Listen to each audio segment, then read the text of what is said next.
যারা আমার সঙ্গে যুক্ত হয়েছেন আশা করি সবাই ভালো আছেন এবং সুস্থ আছেন। বর্তমান এই ডক্টর মোহাম্মদ ইউনূসের অন্তর্বর্তীকালীন সরকার আন্তর্জাতিক পর্যায় থেকে আরও একটি বড় চাপের মুখে পড়ল, আর সেই কারণটি হচ্ছে এলজিবিটি ইস্যু। এই এলজিবিটি ইস্যুতে বাংলাদেশ এখন আন্তর্জাতিক এলজিবিটি কমিউনিটি এবং যারা যেই মানবাধিকার সংস্থাগুলো এলজিবিটি কমিউনিটি নিয়ে কাজ করছে তাদের সবাই এখন উদ্বিগ্ন এবং উৎকণ্ঠা প্রকাশ করেছে। তারা বাংলাদেশ সরকারকে সতর্ক করে দিয়েছে যে এলজিবিটি কমিউনিটি এই মুহূর্তে বাংলাদেশে ভয়ানক রকম বা চরমভাবে নিরাপত্তাহীনতায় ভুগছে। বাংলাদেশে এলজিবিটি কমিউনিটি ভুক্ত মানুষেরা আত্মগোপনে চলে যেতে বাধ্য হয়েছে। তারা ঘর থেকে বের হতে পারছে না, তারা জীবনের নিরাপত্তাহীনতায় ভুগছে, তাদের পেশাগত কার্যক্রম সব বন্ধ আছে, সামাজিক কার্যক্রম বন্ধ আছে। এর মধ্যে সবচেয়ে বড় যে ইস্যুটি তৈরি হয়েছে বা যে ইস্যুটিকে এই মুহূর্তে আন্তর্জাতিক কমিউনিটি চরমভাবে দেখছেন সেটি হচ্ছে গত ৩ ফেব্রুয়ারি রাঙামাটির বেতবুনিয়ায় শিলা চাকমা হত্যাকাণ্ড। এই শিলা চাকমা এলজিবিটি কমিউনিটির একজন মানুষ ছিলেন এবং তিনি এলজিবিটি কমিউনিটির সুরক্ষায় কাজ করছিলেন দীর্ঘদিন ধরে, যেটি এখন বাংলাদেশ হয়ে আন্তর্জাতিক এলজিবিটি কমিউনিটি মানবাধিকার সংস্থাগুলোর কাছে রিপোর্ট হয়েছে এবং তারা এগুলো নিয়ে নিজেরাও রিপোর্ট তৈরি করে যেটি বাংলাদেশ সরকারকে অবহিত করেছে। শুধু শিলা চাকমাই নয়, পাশাপাশি কুষ্টিয়ায় গত জানুয়ারির শেষ দিকে কুষ্টিয়ার ইসলামী বিশ্ববিদ্যালয়ে 2 জন শিক্ষার্থীকে হেনস্থা করা হয়েছে, তাদের ছাত্রত্ব কেড়ে নেওয়া হয়েছে। কুড়িগ্রামে আরেকজন এলজিবিটি কমিউনিটিভুক্ত শিক্ষককে নাজেহাল করা হয়েছে।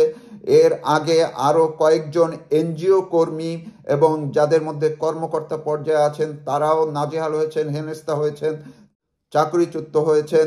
এসহ সব মিলিয়ে প্রায় 50 জনের মতো এলজিবিটি কমিউনিটিভুক্ত মানুষ তারা নিপীড়নের শিকার ভুগছেন। এইভাবেই রিপোর্টগুলো হয়েছে। তো শিলা চাকমাকে ইস্যু করে এখন এটি আরও দিনে দিনে আরও বড় হচ্ছে, আরও গরম হয়ে উঠছে পরিস্থিতি। এর মধ্যেই যে এই শিলা চাকমা হত্যাকাণ্ড ঘিরে আমরা দেখেছি যেটি ILGA ওয়ার্ল্ড যারা এলজিবিটি নিয়ে কাজ করে দীর্ঘদিন পর্যন্ত তারা বিভিন্ন ধরনের আপডেটেড রিপোর্ট প্রকাশ করেছে এবং সেখানে বাংলাদেশের সার্বিক পরিস্থিতি তুলে ধরা হয়েছে এবং বলা হয়েছে যে বাংলাদেশে এই মুহূর্তে ইসলামিক জঙ্গি গোষ্ঠী বা মৌলবাদী গোষ্ঠীর যে উগ্রতা, সেই উগ্রতার ভয়ানক ভিকটিম হচ্ছেন এই এলজিবিটি কমিউনিটির মানুষ। জঙ্গি গোষ্ঠীর তৎপরতা, তাদের হুমকির মুখে এই এলজিবিটি কমিউনিটির মানুষরা আত্মগোপনে থাকতে বাধ্য হচ্ছেন, এমনকি তাদেরকে খুঁজে খুঁজে বের করা হচ্ছে এবং অনেকের উপরেই নিপীড়ন নির্যাতন চালানো হচ্ছে, তাদের পেশাগত কার্যক্রম বন্ধ করে দেওয়া হচ্ছে।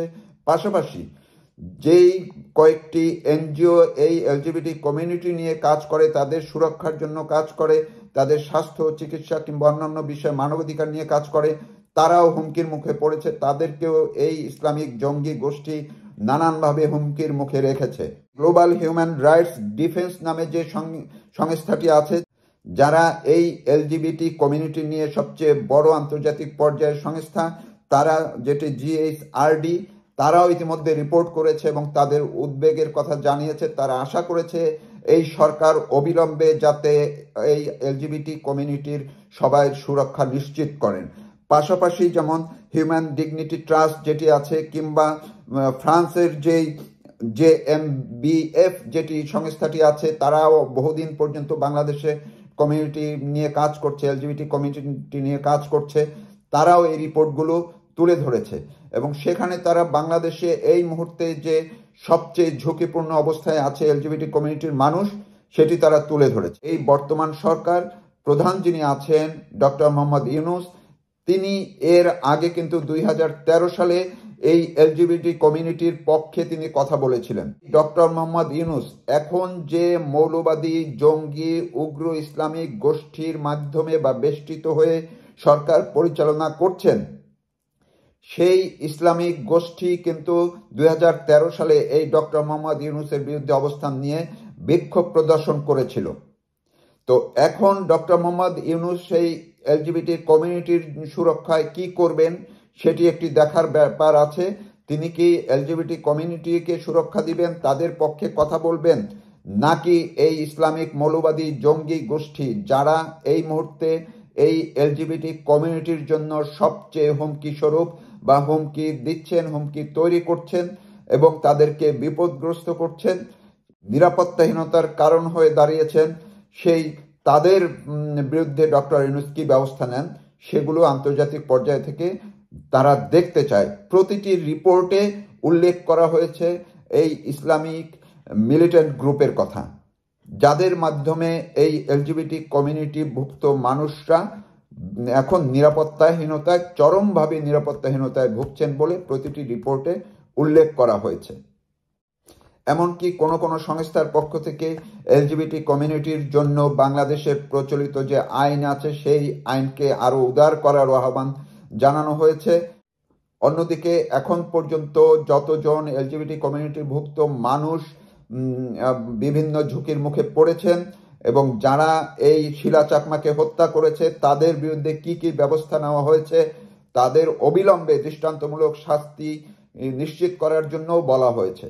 তো শিলা চাকমা এখন বাংলাদেশের এই এলজিবিটি কমিউনিটির জন্য বড় একটি ইস্যু হয়ে এবং মানবাধিকার লঙ্ঘনের বড় একটি ইস্যু হয়ে উঠেছেন, যার সঙ্গে যুক্ত হয়েছে অন্য অন্য কমিউনিটি যারা নিপীড়িত হচ্ছেন, নির্যাতনের শিকার হচ্ছেন তারাও।